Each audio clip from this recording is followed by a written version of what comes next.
what I'm gonna go over today is SWOT analysis, because with all the craziness that 2020 brought to our personal lives, to our professional lives, it's just everything is changing so fast.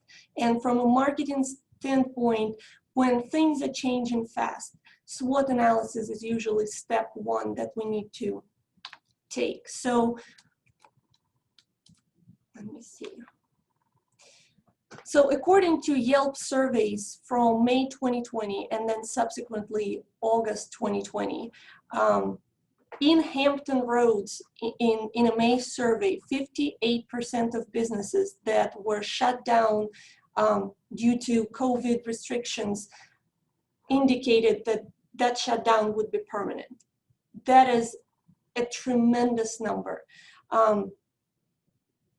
And unfortunately, we don't see that things are improving as fast as we would like, because in August survey, and both of those were published by Virginia Pilot, in August 2020 survey, 46% of businesses that were able to open back up, they still report that they have decreased operational capacity, either due to legal restrictions, or either due to supply chain disruptions, or just due to lack of demand. So we can see here that the market landscape is changing on multiple fronts. You know, we are faced with new shopping patterns that consumers are adopting. We are faced with regulations that are changing, you know, almost on a daily basis. We are faced with the technology and what role it plays in conducting business, especially that change is drastic in business to consumer realm. And we also facing a change in competitive landscape because of all the business closures, because of the shock to brand loyalty that we see in 2020. So when we see all these multiple external factors changing, that's where SWOT comes in. And you know, before I start talking about SWOT, I do want to mention that SWOT is part of marketing activities, right? So before we jump into that, I kind of want to step back and do my favorite piece on marketing, because I think that marketing in general and SWOT analysis in particular are often talked about, but just as often they are misinterpreted. Right, so when we talk about marketing, you know, and I know this is a little awkward because we are not in a face-to-face environment, but when we talk about marketing, if you had to define it with just one word, what word would that be?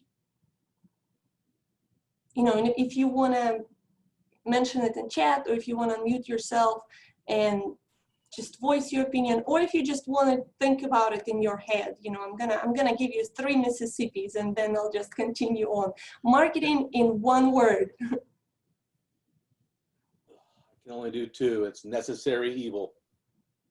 Ouch. Oh, that just struck me right in the heart, since that is my favorite area to teach. But unfortunately, that's what I see with my students as well. And that's what I see with business professionals, that a lot of times marketing has this very negative social stigma, that it's something devious, something that's gonna trick you, that's gonna try to push products that you don't want on you. You know, it's advertising, it's this aggressiveness, right? However, if you ask me to define marketing in just one word, my word would be value. If we look at the true definition of marketing, marketing is all supporting activities that should facilitate a fair exchange that provides value both to the seller and the buyer. So that should be our starting point.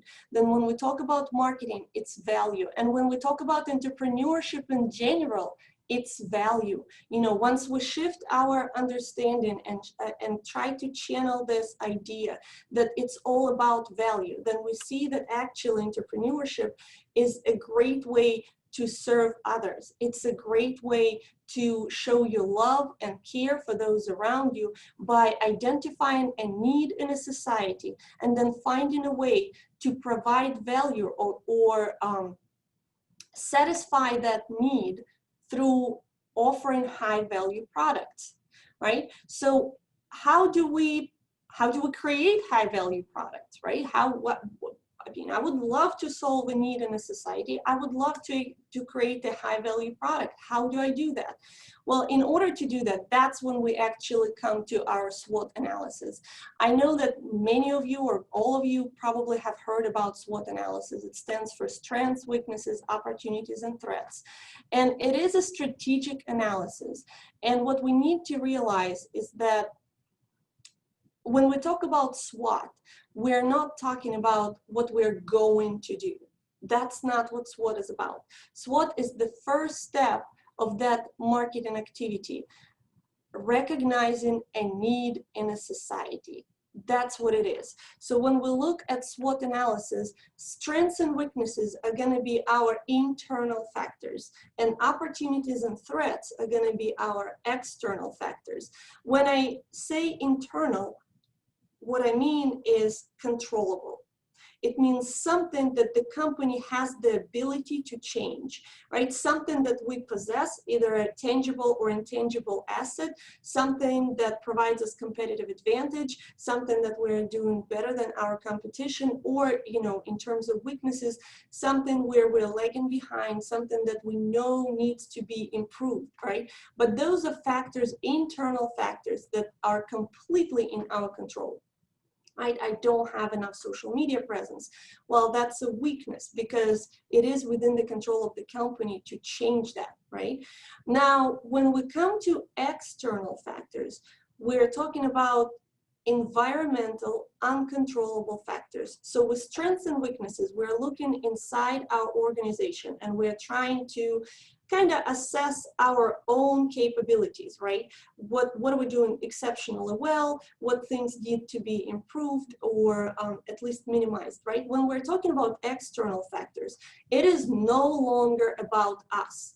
When we're talking about opportunities and threats, we're looking outward. We're looking at what's going on around our company, right? And we're trying to find patterns or trends that, even though we cannot control them, and there is absolutely nothing we can do to change them, these trends will have some kind of an impact on my company, on my way of operating, on my way of doing business.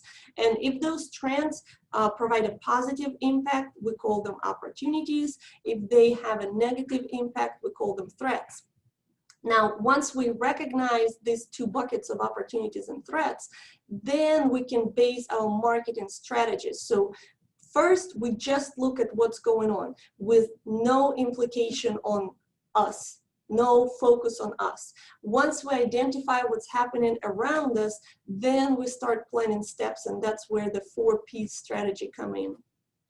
So for the rest of my presentation, really what I want to do is focus on the external factors, because internal, you know, we're all in different industries, we all have different internal realities. However, external is going to be fairly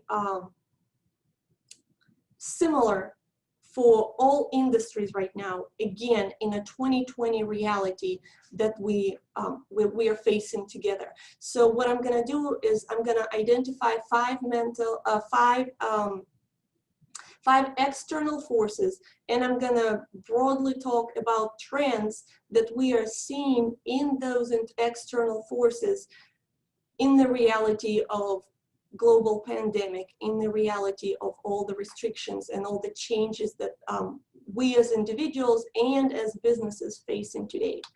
So when we talk about external forces, we recognize 5 of them: regulatory, technological, economic, social, and competitive.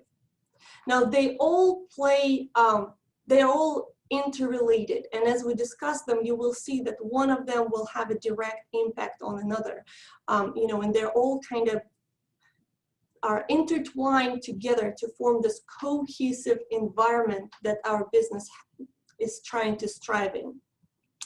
So talking about regulatory, unfortunately, you know, I mean, all we know is regulations change, right? The realities of 2019 no longer exist, and some restrictions that are posed on businesses You know, some industries are impacted more, some industries are impacted less, but everyone is feeling that impact.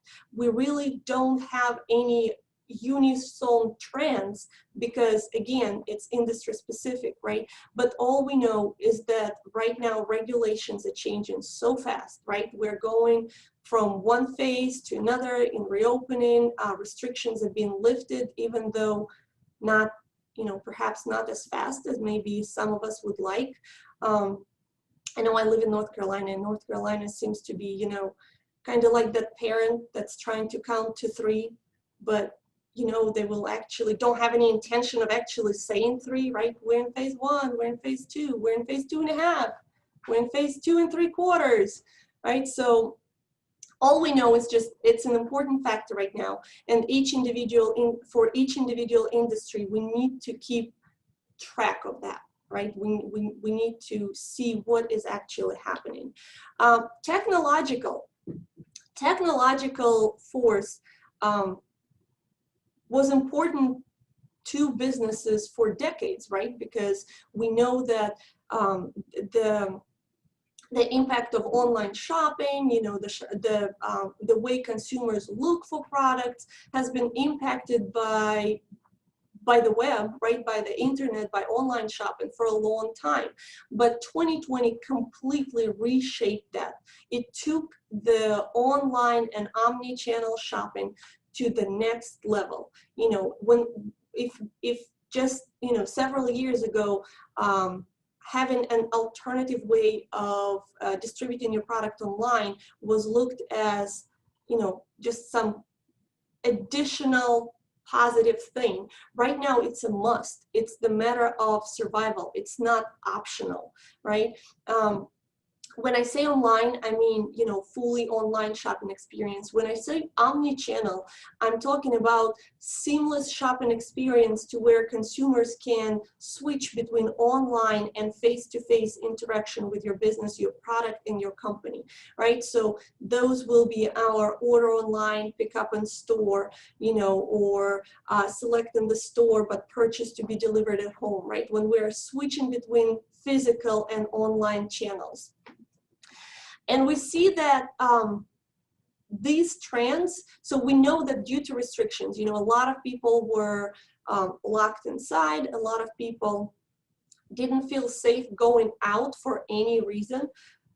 So naturally, we saw a huge jump in online shopping, online and omni-channel shopping. However, research shows that these trends are here to stay. Vast majority of people who adapted new online shopping behaviors, they intend to keep those behaviors even after everything, you know, goes back to the new normal, whatever it will look like, right? So it's here to stay, whether we like it or not. We have to think online. Being brick and mortar, purely brick and mortar, is a huge disadvantage. So we have to find ways of touchless, contactless way to provide our product as or service. And here I have a chart.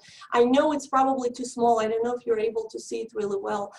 It's from McKinsey's marketing consultants, and it basically shows a whole bunch of shopping categories, and everything that you see in blue, that means that people in those product categories, people shop more and more online, and they have the intent of keeping their shopping online even after the restrictions are lifted. So you can see here that we have several product categories within food and grocery industry, apparel, household, entertainment. All of it is blue. People shop online for everything, and they are not planning to stop, right? So that's a perfect example. There is nothing any company can do to stop this train. All we can do is adapt and make sure that the way we deliver our products and services provides value to consumer, which means, you know, delivering it through online or omni-channel ways to make it more convenient, to make it more safe for our customers. The second one is economic. Oh boy, economic is a sad force to talk about right now, because we know that people are not very optimistic about our economic future globally, but for the US specifically, right? We know that more and more customers are being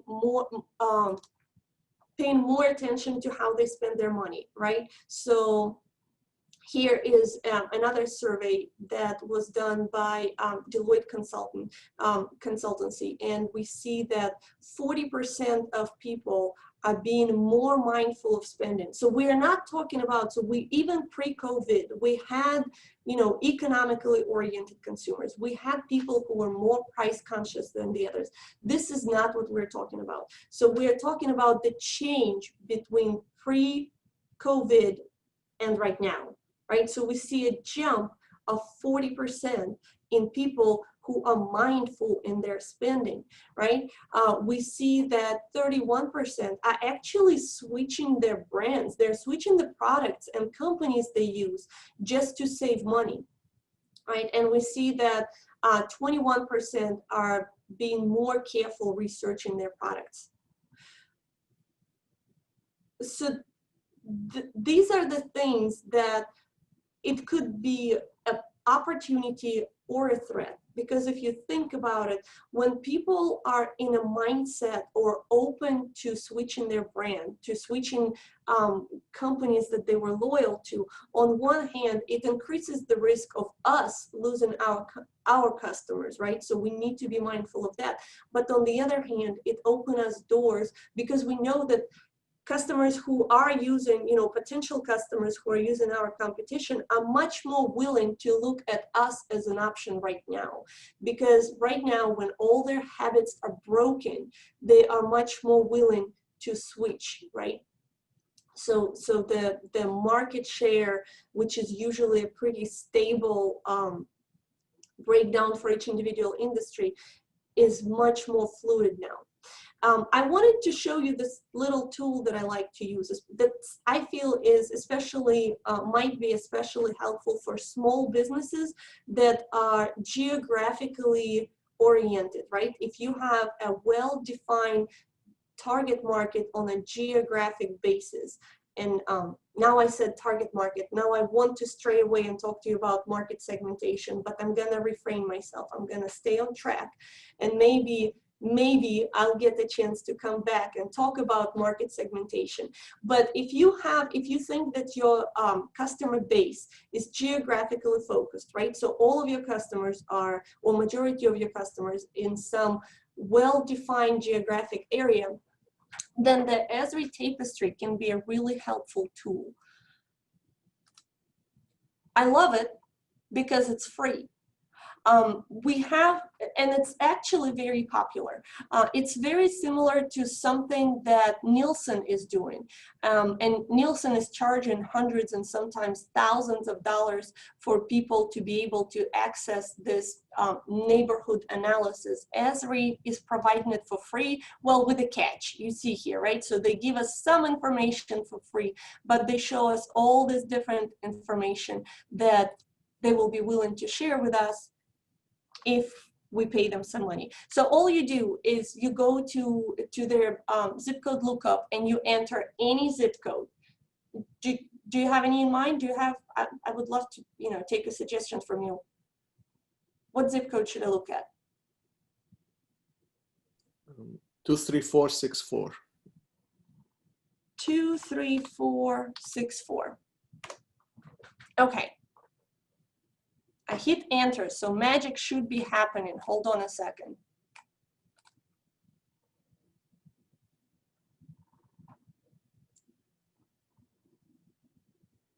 Well, of course it's going to take forever. I'm not even surprised. Okay, so there you have it. We have our target zip code, but we are also shown the neighboring zip codes, right? So it's very easy to switch. But right here, if you look on the bottom, we see the median income, which is going to be a huge part of our economic force, right? How well does people in my geographic area, my targeted geographic area, how do they compare to the county and the state average in terms of their financial well-being, right? We also see population density, which kind of gives us a hint whether it's a rural or an urban area. We have median age right here, right? So we see that age is fairly in line with the county and state averages.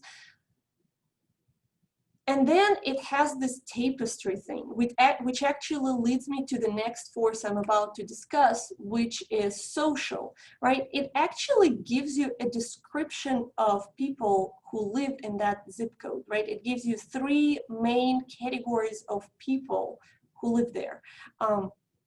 I find it fascinating. I like exploring this website.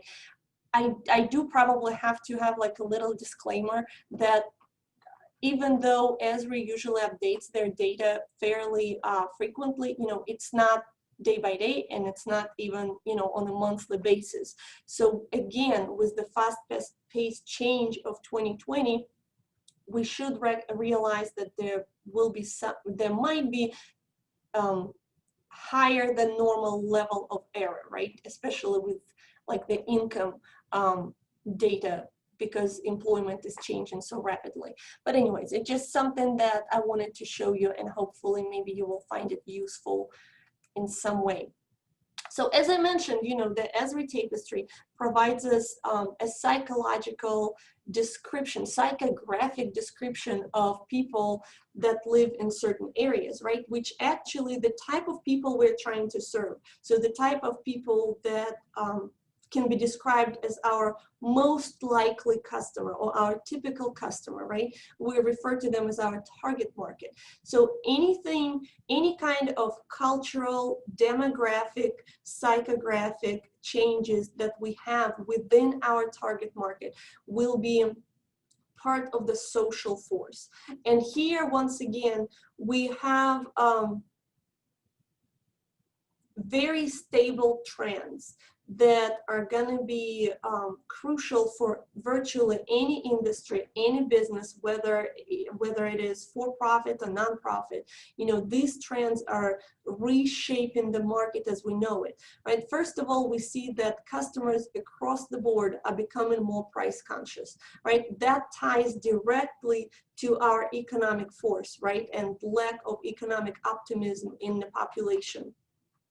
Right here is another one of those non-friendly, non-PowerPoint friendly charts because it's so tiny. But I'm hoping, I'm sharing a link here to the actual survey and the actual research. Right here we see, remember our previous chart, everything was blue, meaning that everyone is going online.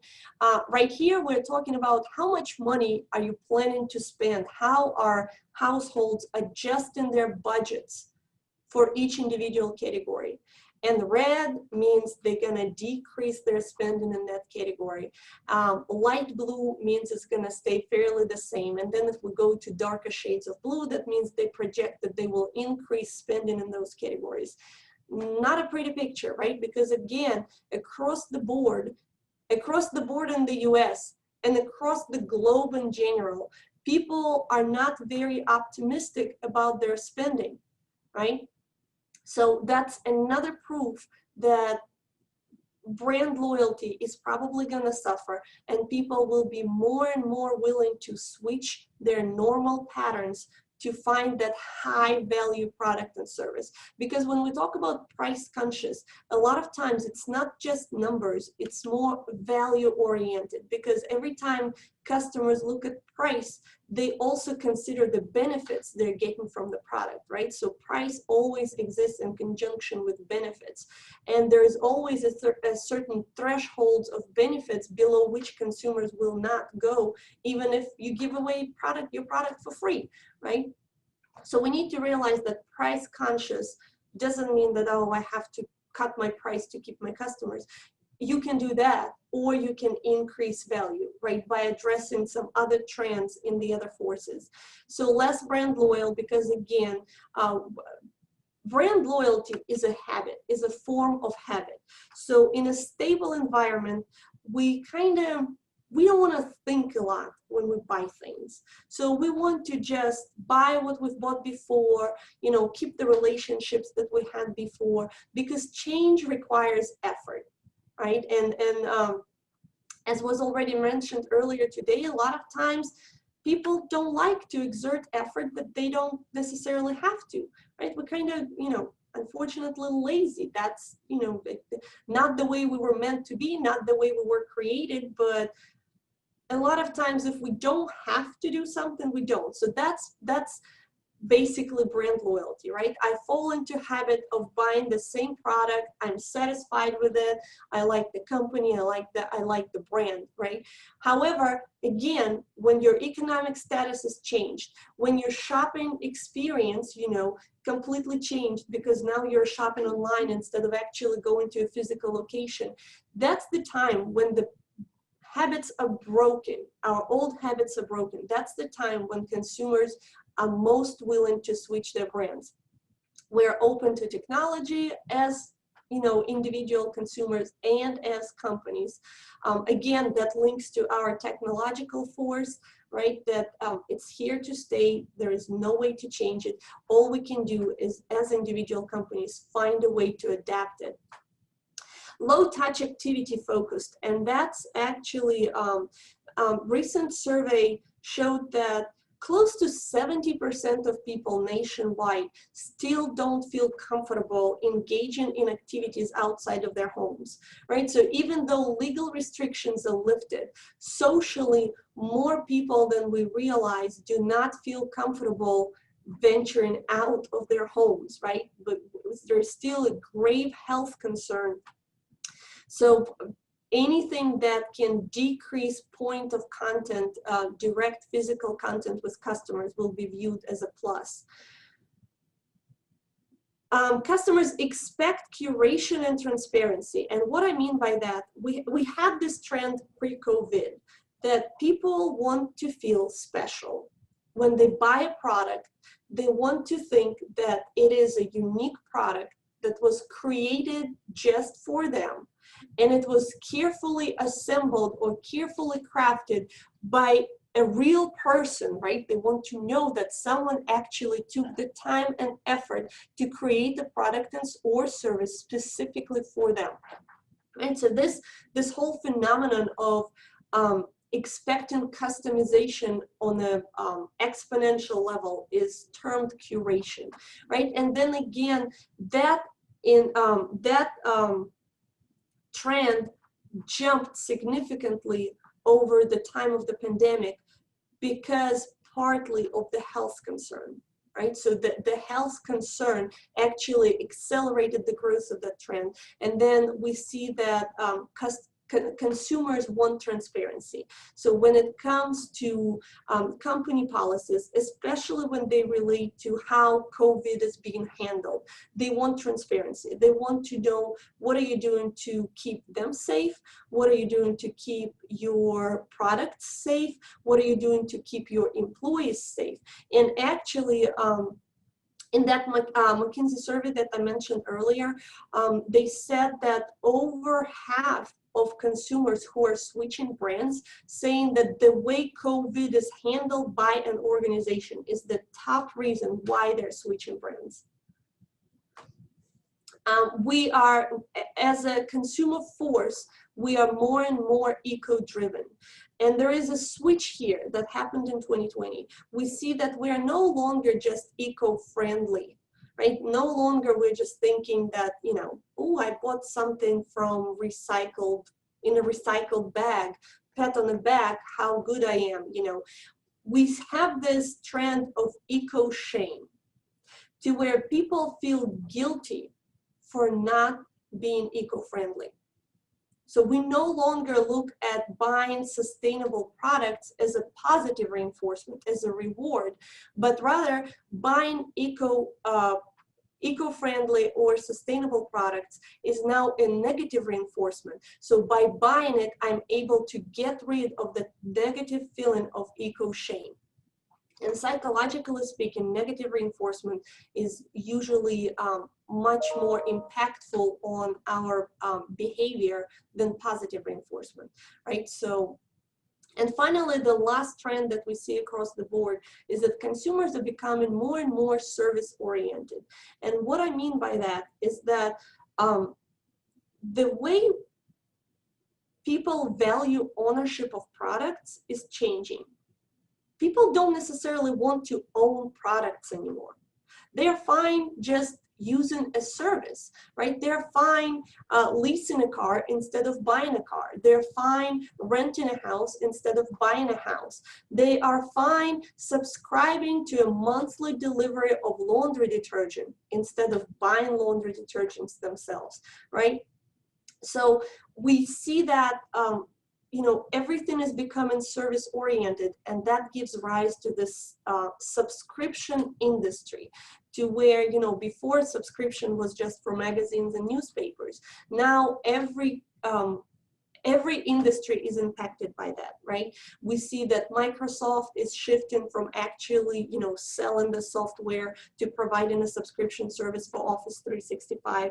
We know that Amazon is doing it. You know, instead of buying a product, you can get a small discount if you subscribe to an automated delivery, right? And we see on a local level, you know, farmers markets are creating like boxes, weekly boxes of vegetables, right? To where you pay one price and they deliver it to your door, or you go and pick it up on a weekly basis. So that's something to think about it, because this is what consumers find valuable. That is what they find convenient. So if we can find a way to somehow implement and realize this trend in our business strategy, that will obviously, you know, boost the value as perceived by our target market. And finally, the last and fifth force that is going to shape everything that's surrounding our company, right? All the external environment is going to be our competitive force. And as I mentioned, you know, all forces are really intertwined. So I kind of already touched on them, on the competitive. So the main trends in the competitive environment for industries across the board is that, first of all, a lot of businesses are closing. Right? So it changes the landscape of competition. On the other hand, in some other industries, we have a much higher risk of new entrants, just because, you know, some industries saw just an exponential boost in demand, right? So we know that the number of our competitors is changing because of the realities of COVID-19. But we also know that the way consumers view their relationship with companies is changing, right? Bringing us back to the brand loyalty.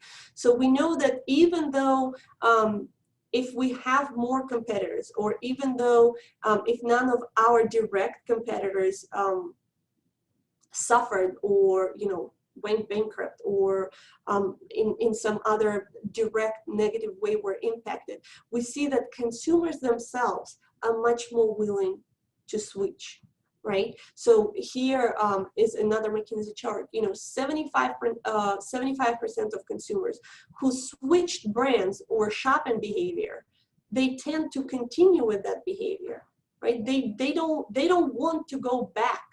They want to continue with that new trend, which again can be a very powerful opportunity for companies, because this is the time when consumers are trying to decide what to do now in this new world, right? So that's a chance for us to step up and show how we can provide value more effectively and more efficiently than our competition. And this is it. This is all 5 forces. And, you know, I really wanted to do this presentation. I wanted to use it as I mentioned, you know, as a platform to open dialogue. You know, this is these are some of the trends that I see in research, and I actually see, you know, within the industries. Maybe there is something else that you see. I'm hoping that maybe some of these kind of, you know, ran a bell in your head and you realize how something might be impacting your business when you haven't thought about it as an important factor before. But I'm gonna go ahead and mute myself, and I will be here. I'm excited to hear what you think. I'm hoping that you know, it was in some way helpful, and if you have any questions, I will be happy to address them.